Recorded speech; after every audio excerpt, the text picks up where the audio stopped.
Hi friends, welcome to online coaching. இது வந்து tips and tricks section. இந்த செக்ஷன்ல இன்னைக்கு நம்ம பார்க்க போற டிப்ஸ் என்ன அப்படின்னு பாத்தீங்கன்னா காப்பி பேஸ்ட் பத்தி தான். ஸோ எல்லாருக்கும் தெரியும் காப்பி பேஸ்ட் அப்படிங்கிறது ரொம்ப ஈஸி அப்படிங்கிறது. பட் இதுல நான் வந்து உங்களுக்கு ஒரு டிப்ஸ் சொல்லி கொடுக்குறேன். இப்போ ஃபார் எக்ஸாம்பிள் நம்ம வந்துட்டு ஒரு வேர்டை செலக்ட் பண்ணிக்கலாம், ஒரு வேர்ட் ஆர் சென்டென்ஸை நம்ம செலக்ட் பண்ணிக்கலாம். இப்போ ஃபார் எக்ஸாம்பிள் நான் சம் சென்டென்ஸ் டைப் பண்ணி வச்சிருக்கிறேன். இப்போ இதுல வந்துட்டு நம்ம இந்த சென்டென்ஸை காப்பி பண்ணி பேஸ்ட் பண்ணணும் அப்படின்னா செலக்ட் பண்ணிட்டு காப்பி அப்படிங்கிறத ப்ரெஸ் பண்ணிட்டு நமக்கு எங்க வேணுமோ அங்க கர்சர் வச்சுட்டு பேஸ்ட்னு கொடுக்கணும். ஸோ அதே மாதிரி இந்த சென்டென்ஸ் வேணும் அப்படின்னா செலக்ட் பண்ணிட்டு காப்பி அப்படின்னு கொடுத்துட்டு பேஸ்ட் அப்படின்னு ப்ரெஸ் பண்ணலாம். ஸோ இன்னொன்று பார்த்தீங்க அப்படின்னா நம்ம ஷார்ட்கட் கூட யூஸ் பண்ணிக்கலாம். செலக்ட் பண்ணிக்கோங்க, கண்ட்ரோல் சியை ப்ரெஸ் பண்ணிட்டு, நான் கீபோர்டில் கண்ட்ரோல் சியை ப்ரெஸ் பண்ணியிருக்கேன். உங்களுக்கு எங்க வேணுமோ அங்க கர்சர் வச்சுட்டு கண்ட்ரோல் பியை ப்ரெஸ் பண்ணணும் அப்படின்னா பேஸ்ட் ஆயிடும். ஸோ இது கூட ஒரு ஆப்ஷன் நமக்கு.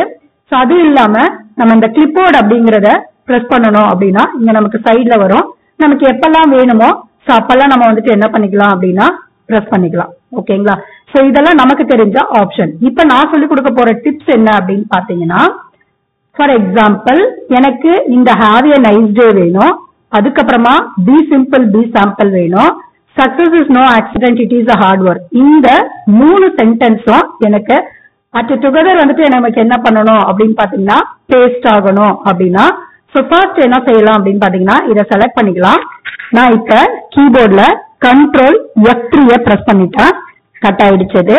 அதுக்கப்புறமா நமக்கு எது வேணுமோ அதை செலக்ட் பண்ணிட்டு கண்ட்ரோல் F3 பிரஸ் பண்ணிட்டேன். ஸோ அதுவும் நமக்கு கட் ஆயிடுச்சு. திரும்ப நமக்கு எது வேணுமோ அதை நம்ம செலக்ட் பண்றோம், கண்ட்ரோல் F3 பிரஸ் பண்ணியாச்சு. ஸோ இப்ப அந்த 3 சென்டென்ஸும் நம்ம கட் பண்ணி கையில வச்சிருக்கிறோம். இப்ப பாத்தீங்க அப்படின்னா இங்க நான் பேஸ்ட் பண்ண போறேன். இந்த பேஸ்ட் பண்றதுக்கு நான் என்ன பிரஸ் பண்றேன் அப்படின்னா கண்ட்ரோல் ஷிஃப்ட் F3 அப்படிங்கறத பிரஸ் பண்ணேன் அப்படின்னா எனக்கு அது 3மே ஒரே நேரத்துல பேஸ்ட் ஆகும். ஓகேங்களா?